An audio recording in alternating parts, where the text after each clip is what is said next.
Imagine standing, in a rural Italian courtyard in the 1800s, Right. and suddenly a wild boar breaches the perimeter. And we are talking about a highly aggressive animal with razor-sharp tusks that can easily outweigh and kill a human being. Oh, absolutely. They're terrifying. Yeah, so to survive this, you don't reach for a weapon, you release a dog. A very specific type of dog, bred to just launch itself at this prehistoric-looking beast, physically wrestle it to the ground and hold it there. Which is just incredible to think about. It really is. But, okay, flash forward to today. Have you ever heard the neighborhood myth about certain guard dogs having like a hidden switch? Oh, the switch myth. Right. Right. The story goes that you bring home this clumsy, adorable puppy, and people warn you that inevitably one day that switch is gonna flip, and your sweet family pet will just turn into a vicious, uncontrollable monster. It is an incredibly pervasive narrative, honestly. The assumption that their biology is just a ticking time bomb operating on some unpredictable hidden timer. Exactly. So today, we are taking a deep dive into our source material to look at the animal that gets burdened with this terrifying reputation more than almost any other breed right now, which is the Cane Corso. Yes. Our mission here is to basically separate the mythology from the genuinely fascinating reality of this massive, powerful creature. We want to unpack whether this dog is a deeply misunderstood guardian or, an actual liability waiting to happen in a modern neighborhood. Which is a crucial distinction to make. Right. Because how we perceive an animal like this dictates how we raise them. Right. And how we raise them ultimately dictates their behavior. I mean, if you treat a dog like a monster, you are going to create one. Going through the research, an image just kept coming to my mind. The Cane Corso seems to operate exactly like a high-end club bouncer. Oh, I like that. Because, people who have never worked security tend to assume the bouncer is just this muscle-bound guy waiting for an excuse to throw punches. Right, just a brute. Yeah, but a truly elite bouncer's actual job is reading the room. They are observing micro-expressions. They know the nuanced difference between a minor annoyance, like someone laughing too loud or stumbling, and an actual escalating physical threat. The bouncer analogy holds up perfectly under scrutiny, I think, because it highlights the whole concept of calculation. Calculation, right. Yeah, there is no switch that magically flips and turns a Cane Corso into a guardian. Because they have been that discerning, room-reading bouncer since their inception centuries ago. So it's always on. Exactly. They don't suddenly become protected. That software is basically running from day one. So to really understand how that software works and why this dog is built like an absolute tank, we have to look at the specific club it was originally hired to protect. The rural farms. Yeah, let's go back to rural southern Italy. I mean, the name itself feels incredibly imposing, but what does Cane Corso actually mean? Well, cane is just the Italian word for dog. Okay. The really fascinating part is corso. Historians trace that back to the Latin word cohors. Cohors, like Yeah. cohort. It's exactly like cohort. A cohort is referred to a guard, a protector, or a group tasked with defending a specific enclosure, like a courtyard, a piece of property, or a herd of animals. So basically it translates to guardian of the courtyard or like bodyguard dog. Precisely. This animal wasn't bred to sit on a silk pillow in a palace and just look intimidating for royalty, Right. It was engineered in the mud and dirt of working farms. It had to earn its keep doing strenuous, dangerous jobs. So, yes, it guarded the property from intruders, but it also had to protect livestock from wolves. And beyond that, it was used as a drover. I want to pause on that term drover because it sounds, quaint, but the reality of that job is intense. Oh, very intense. We're talking about moving massive herds of semi-wild cattle over long distances. That requires a dog to use pure physical intimidation and body blocking against a 1,500-pound bull that just doesn't want to move. It requires immense physical presence and just absolute fearlessness. The dog has to be able to take a kick, stand its ground, and force a massive animal to change direction. And then on top of moving cattle and fighting wolves, we have the hunting aspect we talked about at the top of the show, wrestling wild boar. In certain regions, yes. They were essentially the ultimate heavy infantry for local hunters. This is where I have to stop and look at the sheer biological paradox of this animal. Oh, sorry. Well, if a dog possesses the raw, unadulterated courage and aggression required to literally pin down a wild boar, an animal that outweighs it, how is it physically or psychologically possible for that same dog to just walk back to the farmhouse a few hours later and chill out. Right, right. Like, how does it hang around the farmers, toddlers, and the farmhands without being a massive danger to everyone? You're hitting on the exact genetic tightrope the early breeders had to walk. That dual nature isn't some happy accident. It is a meticulously crafted biological balancing act. It was on purpose. Totally on purpose. Over generations, they were selectively bred to possess immense physical courage, but that hardware was tightly paired with profound psychological composure. So they needed the hardware for the boar, but the software for the family. That's a great way to put it. The farmers needed a dog that could turn the intensity up to a 10 when a predator attacked, but instantly drop back to a 0 when the threat was neutralized. Wow. Because a dog that couldn't turn off its drive was a huge liability on a busy farm with kids and livestock running around. So they selected for the ability to distinguish between an actual imminent threat and just the normal chaotic noise of daily farm life. But despite being this pinnacle of genetic engineering, this ultimate multi-purpose farmhand, the Cane Corso was almost completely wiped off the face of the earth. It's a sad chapter, yeah. If their entire purpose was tied to this ancient style of Italian farming, I'm guessing the invention of the tractor was basically an apocalypse for the breed? An absolute extinction-level event. Yeah. As we moved into the mid-20th century, mechanized farming just took over. Right. Tractors and modern equipment replaced the need for an all-purpose guardian and cattle drover. The job they had spent centuries perfecting vanished almost overnight. So the dogs just faded away. The population plummeted, and by the 1970s, they were teetering on the very edge of extinction. So how are they sitting in suburban living rooms today? Because of a deeply dedicated rescue mission. In the late 70s and 80s, a small group of Italian enthusiasts, led by researchers like Dr. Paolo Breber, realized this living piece of history was disappearing. Thank goodness they did. Yeah, they literally scoured the remote backroads and rural villages of Puglia, just tracking down the last remaining functional farm dogs. They found a handful of authentic specimens and began a painstaking breeding program to pull the Cane Corso back from the brink. It's like finding a rusted-out vintage muscle car in a forgotten barn and realizing it's the last of its kind. Yes. You don't just crush it, you rebuild it. And the physical reality of what they rebuilt is staggering. I mean, when a Cane Corso walks into a room, the sheer density of the animal commands attention. We are talking about a heavily muscled, formidable structure. Adult males typically stand between 24 and 28 inches at the shoulder. Which is huge. It is. And healthy adult weights range from 88 to over 110 pounds. And honestly, quite a few easily exceed that. But you're right, it isn't just the numbers on the scale. Because the sources emphasize that it's the architecture of the dog. This isn't a lean, lanky greyhound designed for sprinting. Not at all. It is built for leverage and control. If you look at their heads, they have an incredibly broad, substantial skull. Right. And the mechanics of that broad skull allow for massive jaw muscle attachment, which translates to incredible bite force. The muzzle is noticeably short relative to the length of the skull. Which goes back to the boar hunting, right? I mean, a short muzzle allows the dog to maintain a crushing grip on a struggling animal while still being able to breathe through its nose. Exactly. Every physical trait has a historical function. What about the maintenance on an animal this size? A lot of people might assume a massive dog requires hours of grooming. Surprisingly, the coat is very low maintenance. They have a short, dense double coat. Oh, nice. Yeah, they do shed, usually blowing their undercoat once or twice a year, depending on the climate. But just a simple brushing routine of once or twice a week keeps it perfectly manageable. Now, looking at the physical traits, we have to talk about the ears, because this creates a lot of confusion out there. It definitely does. When you look at pictures of the Cane Corso, some have those very sharp, cropped, pointed ears, and others have natural, floppy, hound-like ears. Understanding the history explains the look. Historically, cropping the ears wasn't an aesthetic choice. It was entirely functional armor. Armor, like against the boars. Exactly. During violent confrontations with wild boars or wolves, a long floppy ear is an easy, highly sensitive target for a predator to grab and tear.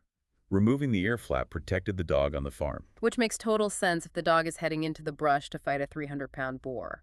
But for a dog sleeping on a modern dog bed in the suburbs. The context has entirely changed. Today, natural uncropped ears are increasingly common and are fully accepted in both companion and show settings. So it's totally optional now. Ear cropping has transitioned into an elective surgical procedure. It involves anesthesia, real recovery time, and pain management. It has really become a matter of owner preference rather than a strict working requirement, and it is a topic every prospective owner needs to discuss honestly with their veterinarian. So we have this 110-pound frame built for mechanical leverage, engineered to fight wild beasts. This leads us directly to the most critical question. What happens when this animal is interacting with the modern world? Let's dismantle the biggest rumor out there, the idea of inherent aggression. By design, the Cane Corso is not inherently aggressive. A well-bred, properly socialized Corso is typically incredibly calm, stable, and remarkably affectionate with its own family. But the sources make it very clear they aren't golden retrievers. I mean, if a stranger rings the doorbell, they don't wag their tail and look for belly rubs. No, they don't. They are not naturally warm to strangers. They operate on the principle of discernment.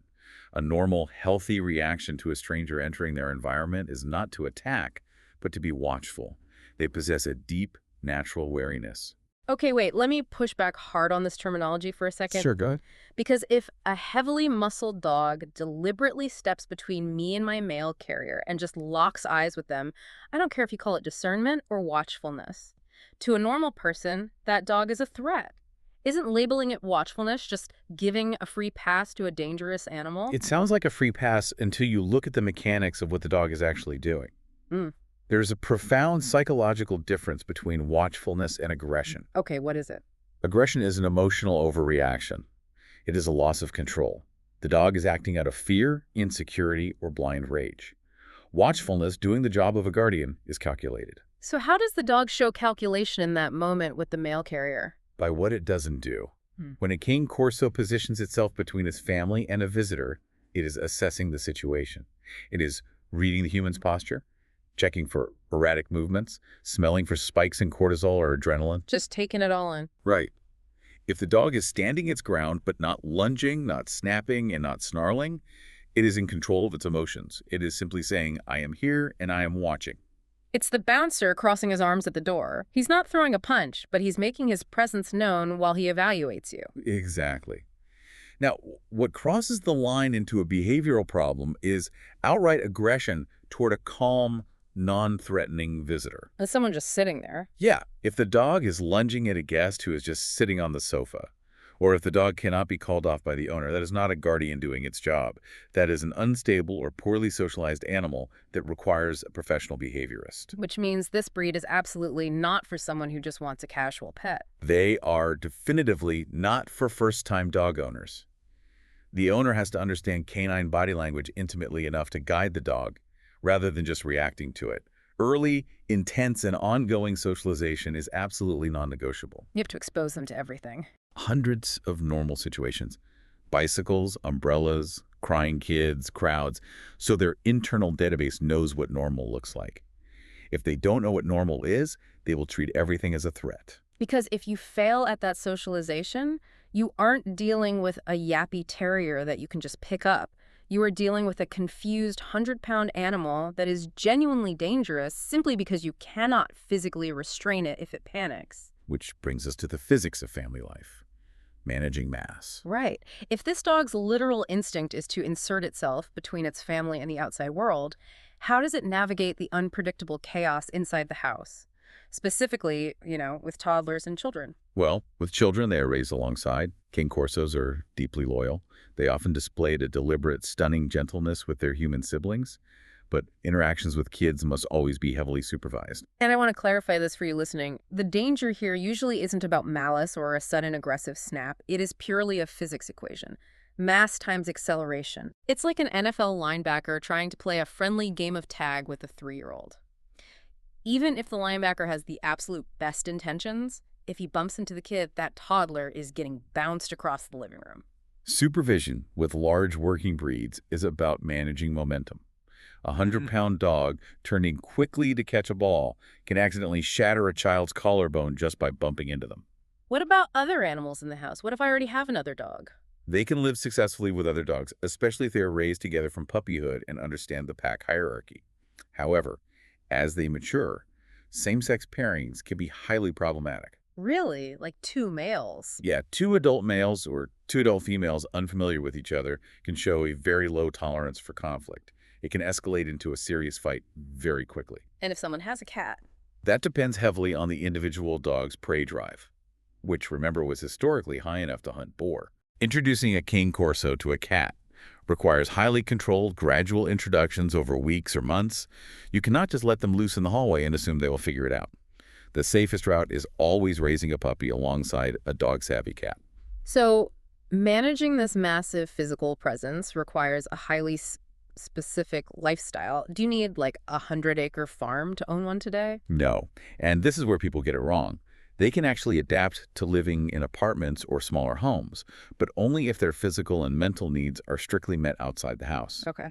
A massive backyard is totally useless if there is no engagement. You can put a Cane Corso in a 2-acre fenced yard, and if you leave them alone, they will just sit at the back door waiting for you. They want to be with their people. So what does a day of actual engagement look like? They need about 45 to 60 minutes of real, structured physical activity daily. But physical exercise alone will not exhaust them. Think of their brain like a high-performance computer processor. If you don't give it complex tasks to run, it will overheat. They require intense mental stimulation, structured obedience training, scent work, agility puzzles. And if you skip the mental workout, like if you just try to use them as a living room rug? If you work a 9 to 5 and just want a dog to watch movies with, bringing this animal into your home is like parking a bulldozer in your living room and expecting it to act like a sofa. Oh, wow. Yeah. A bored Cane Corso with pent-up working drive will reorganize your drywall and your furniture with its teeth. A tired body with a bored mind is just a recipe for a destructive, anxious animal. It's fascinating how common this misconception is, though. People see photos of these massive dogs sleeping on couches and assume they're just inherently lazy giants. They can be incredibly calm indoors, but you have to earn the couch potato. That calmness only emerges after their working drive has been completely satisfied. We also need to look at the biological cost of carrying around all that muscle. What does the health profile and lifespan look like for a dog this massive? Their lifespan is typically 9 to 12 years. The sheer mechanics of carrying 100-plus pounds take a toll. I imagine. Owners must be vigilant about joint issues like hip and elbow dysplasia, especially during their rapid growth phases as puppies. They're also prone to specific eye issues in tropion, where the eyelid rolls inward and scratches the cornea, or ectropion, where it sags outward, exposing the eye to debris. But the sources flag one condition that isn't just a chronic issue, it's a true sudden emergency. Yes, gastric dilatation volvulus, commonly known as bloat. What is actually happening in the body during bloat? It is tied directly to their anatomy. Because they have such deep, cavernous chests, there is physical room for the stomach to swing. Oh, yikes. Yeah, if the stomach fills with gas, often from eating too fast or exercising heavily right after a big meal, it can act like a hammock flipping over. The stomach twists on its axis, trapping the gas and cutting off blood supply to the major organs. That sounds horrific. It is excruciating.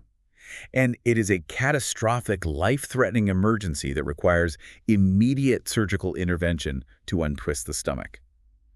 The absolute best thing an owner can do is know the warning signs like pacing, a distended abdomen, or unproductive retching, and have a strong relationship with a local veterinarian. Which brings us to the ultimate takeaway. To summarize our deep dive into the sources today, the Cane Corso is a marvel of historical engineering.